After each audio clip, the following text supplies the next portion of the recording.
Hi guys, what's going on? I know you are waiting for a new video. So thank you very much for who are waiting for my video.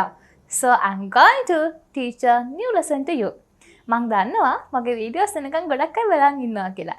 ඉතින් මං අදත් ආව අලුත් lesson එකක් අරගෙන මගේ video බලන ඔයාලා දන්නවා ඔයාලගේ ඉංග්‍රීසි භාෂාව ස්පෝකන් ලැන්ග්වේජ් එක හසුරවන්න අපි සිංහලෙන් හිතන ඕනම දෙයක් ඉංග්‍රීසියෙන් කියන්න ඕන වචන මාලාව පාඩම් මාලාවක් මම කලින් දීලා තිනවා. ඉතින් අදත් ආව ඒ වගේ ලෙසන් එකක් අරගෙන. ඉතින් මම අද උගන්වන්න යන්නේ මම හිතාගෙන ඉන්නවා. අපි ඔහම කියන්නේ මම හිතාගෙන ඉන්නවා රට යන්න. මම කොහේ හරි යන්න හිතාගෙන ඉන්නවා. මං ආට දෙයක් කියන්න හිතාගෙන ඉන්නවා කියන ලෙසන් එක. ඉතින් මේ මම හිතාගෙන ඉන්නවා කියන එක අපි ඉංග්‍රීසියෙන් කියනවා I intend to. I intend to. මම හිතාගෙන ඉන්නවා. Okay, let's see examples. අපි උදාහරණ කිහිපයක් අරන් බලමු. මම හිතාගෙන ඉන්නවා රට යන්න. මම රට යන්න හිතාගෙන ඉන්නවා කියලා අපි කියනවා I intend to go abroad. අපි පිටරටකට යනවාට කියනවා go abroad කියලා. So මම රට යන්න හිතාගෙන ඉන්නාට අපි කියනවා I intend to go abroad. එහෙනම් කොහොමද කියන්නේ? මම කොහේ හරි යන්න හිතාගෙන ඉන්නවා කියලා. මම කොහේ හරි යන්න හිතාගෙන ඉන්නවා I intend to go somewhere. I intend to go somewhere. එහෙනම් කොහොමද කියන්නේ? මං ඔයාට ආදරය කරන්න හිතාගෙන ඉන්නවා. කොහොමද එහෙනම් කියන්නේ? I intend to love you. මම ඔයාට ආදරය කරන්න හිතාගෙන ඉන්නවා. I intend to love you. එහෙනම් කොහොමද කියන්නේ?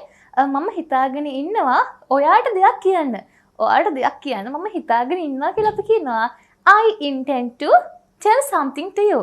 ඔයාට පුංචි දෙයක් කියන්න හිතාගෙන ඉන්නවා. එහෙනම් ඒක කොහොමද කියන්නේ?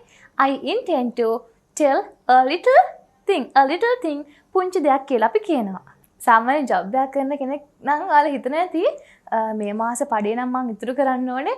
මම හිතාගෙන ඉන්නවා මේ මාස පඩේ ඉතුරු කරන්න කියලා. එහෙනම් කොහොමද කියන්නේ? මම හිතාගෙන ඉන්නවා සල්ලි ඉතුරු කරන්න. කොහොමද එහෙනම් කියන්නේ? I intend to save money. I intend to save money. කොහොමද එහෙනම් කියන්නේ? මම මේ රට සංවර්ධනය කරන්න හිතාගෙන ඉන්නවා. I don't know. Okay, මම දන්නේ නැහැ වෙනවාද කියලා. මම හිතාගෙන ඉන්නවා මේ රට සංවර්ධනය කරන්න. ඒක කොහොමද කියන්නේ? I intend to develop the country. I intend to develop the country. එහෙනම් කොහොමද කියන්නේ? මම ගයක් හදන්න හිතාගෙන ඉන්නවා. මම ගයක් හදන්න හිතාගෙන ඉන්නවා. I intend to build a house. නැතිනම් I intend to build a home කියලා කියන්න පුළුවන්. ඉතින් මේ I intend to මම හිතාගෙන ඉන්නවා. ඉතින් ඔයාලට පුළුවන් මේ I intend to කියන word එක use කරලා ඔයාලගේ English knowledge එක spoken language එක improve කරගන්න. So if you wanna watch more videos like this, subscribe EnglishTeacher.lk. So comment කරන්න, like කරන්න, share කරන්න, and don't forget to follow us. So I am Darshani Herath from EnglishTeacher.lk.